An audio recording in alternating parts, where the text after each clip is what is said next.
नमस्कार, आप देख रहे हैं विजय केसी न्यूज़। बात की जाती है संपत्ति की, तो कहीं न कहीं हर माता-पिता चाहता है कि मैं ज़मीन बचा लूँ, जायदाद बचा लूँ और अपने पुत्रों के लिए कुछ न कुछ छोड़ जाऊँ। लेकिन बात की जाए एक नियम की, जिसमें ये कहा जाता है कि पुत्रियों का भी समान अधिकार है।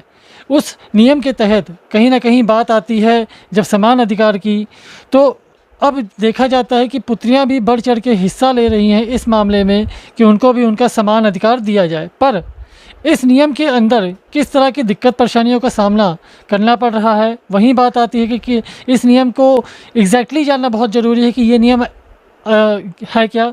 वहीं जब बात आती है संपत्ति के अधिकार की, तो 3 भाइयों में 1 बहन या फिर बात की जाए 3 बहनों में 1 भाई, किस तरह का उनको बंटवारा होगा। इन सभी सवालों के जवाब जानने की कोशिश में हम एक बार फिर से आए हैं एडवोकेट साहब के पास, और इस जानकारी को हम प्राप्त करते हैं उनके द्वारा। जो आपने आज ये अपॉर्चुनिटी मेरे को प्रोवाइड की है, ताकि मैं डॉटर्स का जो प्रॉपर्टी राइट है उनके फादर्स की प्रॉपर्टी पर और फादर्स की फैमिली की प्रॉपर्टी पे जो राइट है वो एक्सप्लेन कर सकूं, क्योंकि काफ़ी कन्फ्यूज़न है पुत्रियों के बारे में डॉटर्स को लेके कि फादर की प्रॉपर्टी पर पुत्री का कितना अधिकार है और किस तरह से वो अपनी फादर की प्रॉपर्टी पर, फादर की फैमिली की प्रॉपर्टी पर वो क्लेम कर सकती है। सूरज जी, मैं क्लियर करना चाहूँगा, हमारे यहाँ पर हिंदू सक्सेशन एक्ट है। हिंदू सक्सेशन एक्ट के तहत धारा 6 है, जिसके तहत ये डिटरमिन किया जाता है, ये बताया जाता है कि प्रॉपर्टी आगे किस तरह से जाएगी। उस धारा में जो है एक मेजर अमेंडमेंट हुई 2005 में। 2005 में जब अमेंडमेंट हुई तो उसमें ये बताया गया कि जो डॉटर है उसको भी इक्वल राइट है upon the property of the father. जिस तरह की पुत्रों को राइट्स था, समान अधिकार था, ऐसा ही समान अधिकार पुत्री को भी दिया गया कि वो फादर की जो पैतृक संपत्ति है, जो एंसेस्ट्रल प्रॉपर्टी है, उसमें समान रूप से अधिकारी है। हम बात करते हैं कि प्रॉपर्टी एक्चुअल में 2 प्रकार की होती है। पिता की जो प्रॉपर्टी है वो 2 प्रकार से मानी जाती है। 1 इज सेल्फ एक्वायर्ड प्रॉपर्टी, जो पिता ने अपने रहते हुए, अपने समय रहते हुए प्रॉपर्टी खरीदी है। और एक है एंसेस्ट्रल प्रॉपर्टी, जो प्रॉपर्टी दादा परदादा से उसके पास आई है, पिता के पास, या किसी ने विल कर दी है या किसी ने गिफ्ट कर दी है। तो ये जो 2 प्रकार की प्रॉपर्टी मैं आपको बताई है, वो प्रॉपर्टी को हम 2 भागों में बांटते हैं। एक तो सेल्फ एक्वायर्ड प्रॉपर्टी है और एक एंसेस्ट्रल प्रॉपर्टी है। सेल्फ एक्वायर्ड प्रॉपर्टी में एक जो खरीदी गई है या उसको दी गई है फादर को, चाहे वो विल से, वसीयत से आई है या किसी ने गिफ्ट कर दी है। और एक है एंसेस्ट्रल प्रॉपर्टी, जो कि दादा परदादा से उसके पास पहुंची है। जो सेल्फ एक्वायर्ड प्रॉपर्टी है, जो पिता ने अपने जीवन काल में या तो खरीदी है या वसीयत से आई है या गिफ्ट से आई है, वो प्रॉपर्टी पर अधिकार पुत्री का शुरू से ही है, जब से हिंदू सक्सेशन एक्ट आया है 1956 से। परंतु उसका अधिकार नहीं था एंसेस्ट्रल प्रॉपर्टी पर, पुत्री का कोई अधिकार नहीं था। क्यों? एक वर्ड है सर, को-पार्टनर, उसको को-पार्टनर नहीं माना जाता था। हमारे यहाँ जो लॉ है वो मिताक्षरा हिंदू लॉ है। मिताक्षरा हिंदू लॉ में जो पहले स्थिति थी वो ये थी कि हमें बेटियों को जो एंसेस्ट्रल पैतृक संपत्ति है उसमें हिस्सा नहीं दिया जाता था। परंतु 2005 में स्थिति बहुत ज़्यादा क्लियर करने की कोशिश करी और एक मेजर अमेंडमेंट आई। उस अमेंडमेंट में ये कहा गया कि पुत्री को भी समान अधिकार है। जैसा कि एंसेस्ट्रल प्रॉपर्टी में पुत्रों को अधिकार था, प्रॉपर्टी राइट था, वैसा ही अधिकार डॉटर्स को भी दे दिया गया 2005 की अमेंडमेंट जो हिंदू सक्सेशन एक्ट में हुई। अब थोड़ा सा हम चलते हैं कि स्थिति किस तरह से कन्फ्यूज़न क्रिएट हुई इसमें। 2015 में एक मामला जो है डिसाइड किया गया, वो मामला मैं बता भी देता हूँ उसका। 2015 में एक केस डिसाइड किया honourable supreme court of India ने, वो टाइटल है प्रकाश वर्सेस फूलवती। इसमें यह बताया गया, चूंकि जो अमेंडमेंट की जो डेट थी, वो अमेंडमेंट जो एनफोर्स में लाई गई, वो निश्चित की गई डेट 9 सितंबर 2005। अब इस जजमेंट में ऑनरेबल सुप्रीम कोर्ट ने कहा कि 9 सितंबर 2005 को पिता का जीवित होना ज़रूरी है।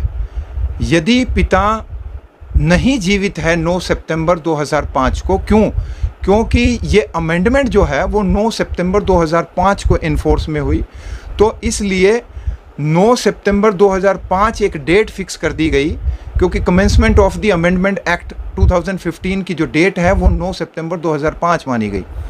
तो ऑनरेबल सुप्रीम कोर्ट ने इस फैसले में कहा कि पिता का जीवित होना ज़रूरी है 9 सितंबर 2005 को, क्योंकि इससे पहले यदि प्रॉपर्टी पिता के नाम पर है और 9 सितंबर 2005 को पिता जीवित नहीं है, तो वो प्रॉपर्टी डॉटर के पास नहीं जाएगी इस अमेंडमेंट के तहत।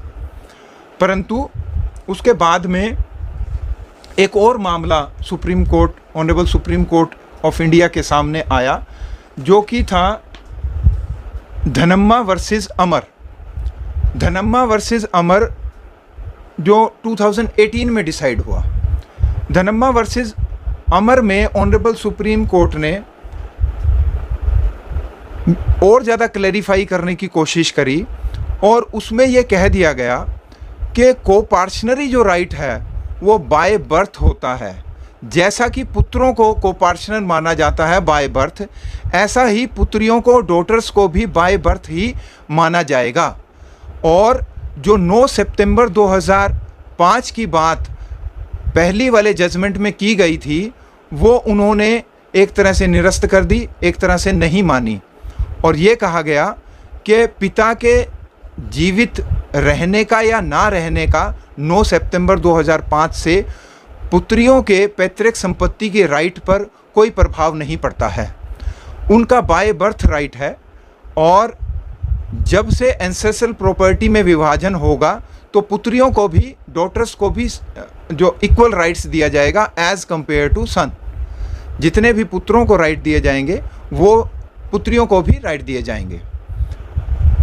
अब ये दोनों के दोनों जो जजमेंट्स थी ये कॉन्ट्रेरी हो गई।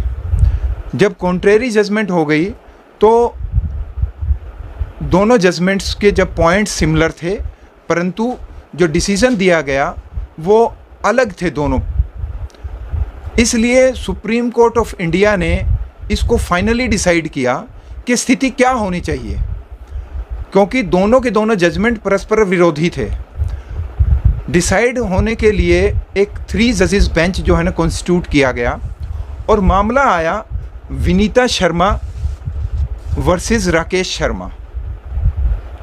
अब जो स्थिति मैं बताने जा रहा हूं आपको सूरज जी, ये स्थिति दोनों जजमेंट्स को क्लियर कर देती है। ये मामला अगस्त 2020 में डिसाइड किया गया, विनीता शर्मा वर्सेस राकेश शर्मा, जिसमें कि अब बिल्कुल क्लियर कर दिया गया है कि जो डॉटर्स का एंसेस्ट्रल प्रॉपर्टी पर राइट है वो इक्वल टू सन्स है।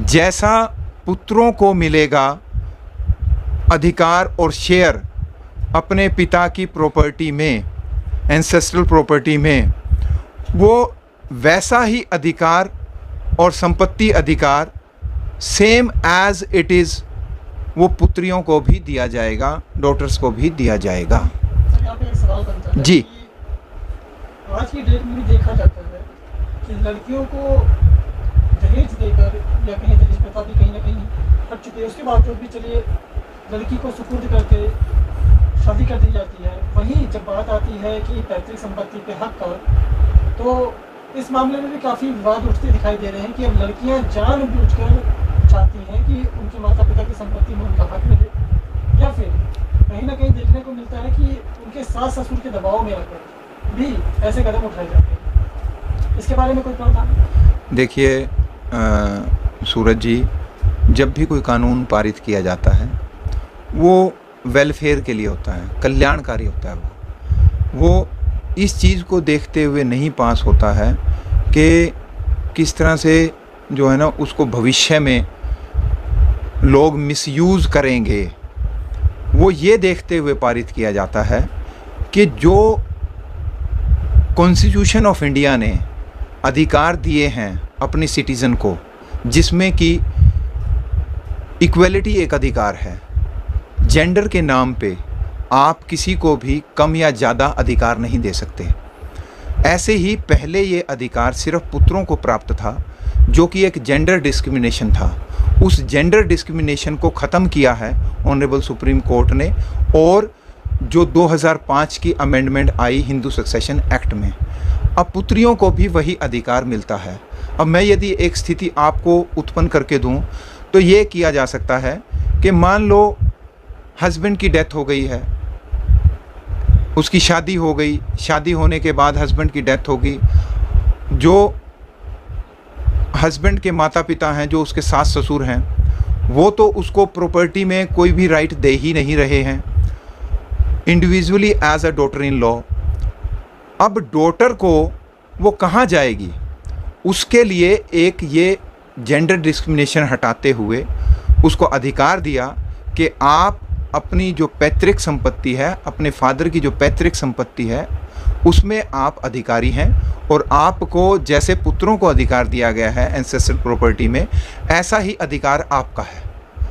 तो आपको क्या ये नहीं लगता है कि कहीं ना कहीं इस कानून का मिसयूज़ करते हुए सास ससुर जो है तो अपनी बहू पर दबाव डालेंगे कि जाओ और उस संपत्ति को हक में लाओ? तो क्या आपको नहीं लगता कि ऐसा भी कहीं ना कहीं कुछ देखिए, क्योंकि दहेज के ऊपर पहले ही कई बार ऐसी बातें सुनने को मिल चुकी हैं। देखिए सूरज जी, मैं अभी भी आपसे मंत्रणा कर बैठा हूँ और डिस्कशन की है कि ये जो अधिकार है ये बाय बर्थ है डॉटर का, तो सास ससुर तो बहुत बाद में आते हैं। वो कोपार्शनर डिक्लेयर कर दी है लॉ ने बाय बर्थ। लड़की अगर चाहे कि संपत्ति में हक नहीं लेना चाहती हाँ, है, ऐसा कोई प्रावधान नहीं, वो तो अपने आप ही इंडिविजुअल पर जो है ना, ये तो उसकी अपनी कंसेंट है, अपनी विल है। यदि वो नहीं लेना चाहती है तो वो अपनी जो शेयर है उस एंसेस्ट्रल प्रॉपर्टी में, जो शेयर उसका बनता है, वो शेयर वो अपने भाइयों को दे या किसी और को दे, वो उसका अपना अधिकार है।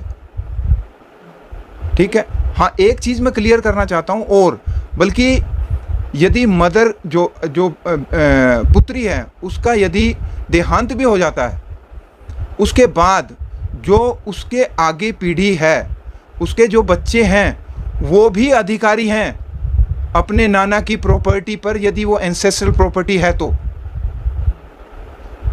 वो बच्चे भी क्लेम कर सकते हैं। तो इसलिए इस बात को मद्देनज़र नहीं रखा गया है कि इस बात को मद्देनज़र रखा गया है कि जो डॉटर है उसका सिमिलर इक्वल राइट है जैसे कि सन्स का है।